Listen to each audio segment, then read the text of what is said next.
Coming up on Mountain News this morning, students and community members gather for a roundtable hoping to understand the idea of young people leaving the mountains for better opportunities. And a ministry in London is changing the game for those struggling in the cold temperatures. Dedicated to Eastern and Southern Kentucky, this is WYMT Mountain News this morning. Good morning, I'm McKinley Calandrino. Welcome to Mountain News. I'm with you this Friday, January 9th. The time is now 6:30. Let's check in with meteorologist Megan Desmal for a look at your forecast this morning. Megan, I just got my words really jumbled up, but hopefully you'll do better than I do telling us the girl, weather. I'm happy to be with you too, McKinley. On this Friday morning. It's a little bit of a rainy start to your day, so as you're heading out the door, don't forget that umbrella or maybe a raincoat. I know I forgot mine, so don't forget. It's going to start seeing the rain for some of our western counties, but as we continue throughout the next couple hours, everybody will get at least a chance of seeing the rain and maybe a little bit of some thunder activity. Definitely a windy day as well, but temperatures right now are pretty pleasant as you're starting off the day. I mean, most folks are in the 60s, some 50s popping out, and 45 is the coldest temperature we're seeing right now in Grundy, and that's not even that bad, especially for this time of year where the high temperature is supposed to be 44 degrees. Overall, though, we'll still stay warm as we head into the afternoon. High temperatures will be in the mid to upper 60s. McKinley. Thank you, Megan. A West Virginia man charged with murder, vehicular homicide, and a DUI has been behind bars since the summer of 2024.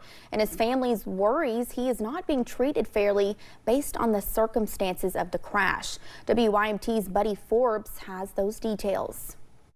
In July 2024, Chad Blackburn was arrested after a crash on US 119 that claimed the life of one woman and injured her passenger. Since then, he has been held in the Pike County Detention Center, now on a $1 million cash bond, a bond that his family claims is excessive. There are people who's done more violent crimes than he has who are out on a lesser bond, not spending as much time and getting home incarceration, and every judge we've been in front of has said no. They say before the crash, Blackburn had never been in any legal trouble, and they fear the, quote, mistakes he made that day are not the only reason he is being held on a high bond. There's so much bias in this case. It should never be heard in Pike County. Investigators with the Pikeville Police Department say Blackburn was under the influence of drugs during the crash, which killed Linda Wright, a career nurse who is also the mother of Pike County Judge Robbie Wright. We think that he has been charged for not what he's done, but who it was done to. Blackburn's mother, Teresa Blackburn, says the case has bounced from judge to judge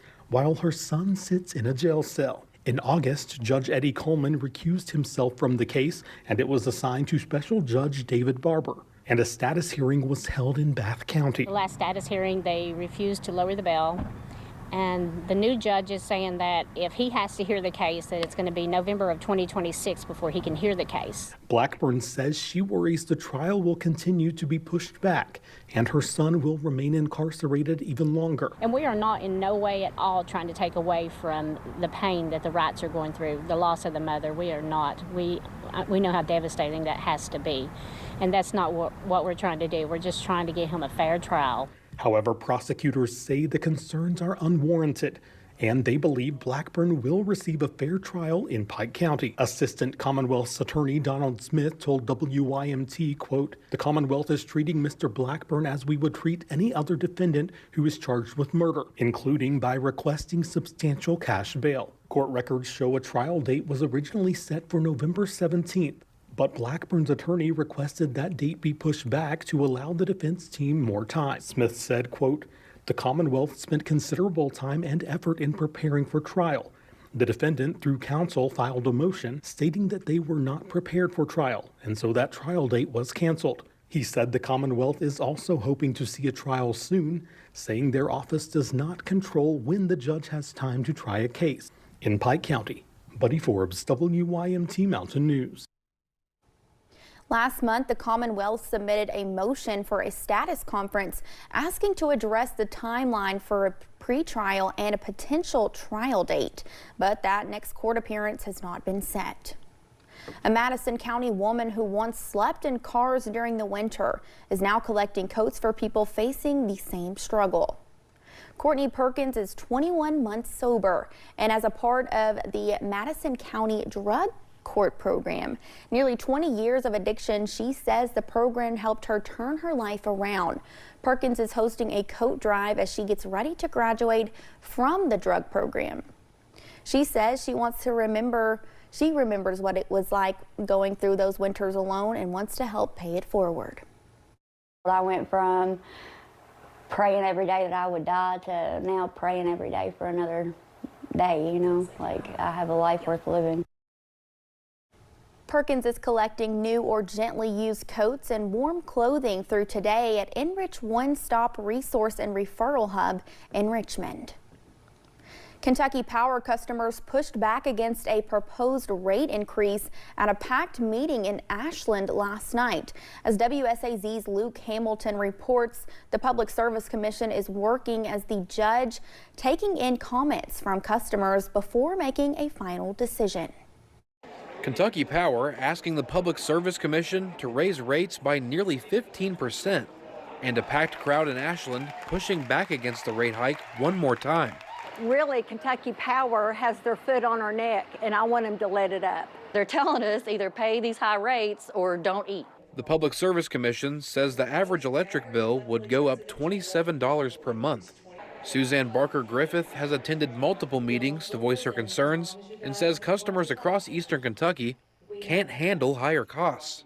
Some people are having to choose between food, medicine, going to the doctor, making their mortgage, or paying their what they call the light bill or the heating bill. Shauna McCown works as a substitute teacher.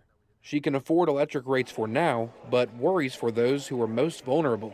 We send food home with kids. Like, we have kids in our community that can't afford to eat on the weekends, and we're really asking those families to pay higher electric bills.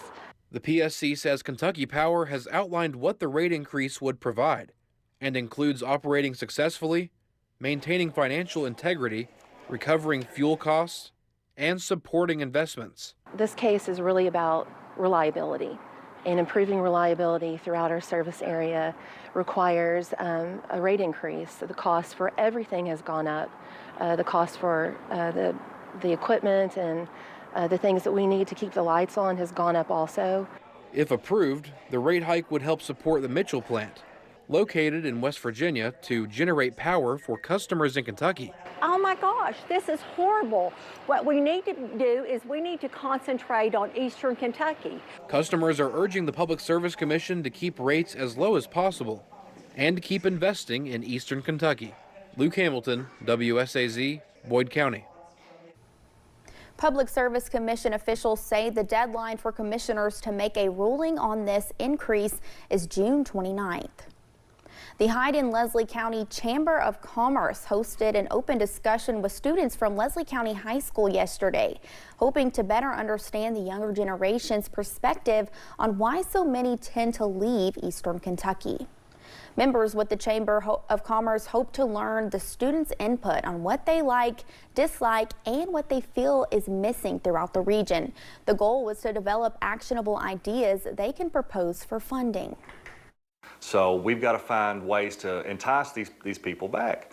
But it's rough, you know, there's only so many educational opportunities in eastern Kentucky, so many four-year schools, so kids wanting to go get a better education, their options are limited. So there's just a limited number of things that the kids can do. So we're trying to help with that. Students say aside from the shortage of career paths, there's also a lack of activities and entertainment. In Tennessee, new statewide test results show how Tennessee students are performing post-pandemic, and there are signs of improvement. According to the state's 2025 TCAP results, about 41% of students across Tennessee either met or exceeded expectations in ELA.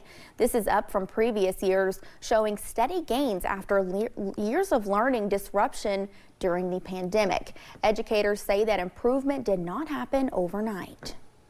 Governor Lee's administration has really put an emphasis on it. And, but it goes down to the educators and the school districts and everything getting into really going back to phonics base. Bowman says having kids attend summer school has made a difference. He also adds while the progress is encouraging, there is still a lot of work to do. A ministry in London is changing the game for those struggling in the cold temperatures. Isaiah 58:10 Ministries and Outreach was found by Tracy Byers in an effort to help those in need. They focus on those struggling with homelessness and addiction. The ministry is partnered with the City of London during specific winter times to provide a warming shelter and in some cases a hotel room when the temperatures get below freezing. Volunteers with Isaiah 58:10 also pack daily bagged lunches and offer warm meals in the evening to those who need it. It's just an experience I really can't describe.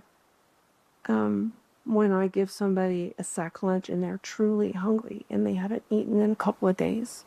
And I've seen young men just cram an entire peanut butter and jelly sandwich in their mouth at one time because they were so hungry. Byers says they will offer help to anyone. Even if they notice someone walking down the street, they will stop, offer a sack lunch, resources, and ask to pray with them. And it can be difficult to find affordable higher education options, but West Virginia University is offering a resource for students in the healthcare field. A group of Bridge Alley nursing students in West Virginia have been selected to join the WVU Medicine Aspiring Nurse Program. Casey Sachs is the president at Bridge Valley Community and Technical College, and she says they are thrilled to welcome this new group of students, and it is great to be able to support them in this way. Almost every single one of our students who's in the Aspiring Nurse programs graduates on time. They don't graduate with debt.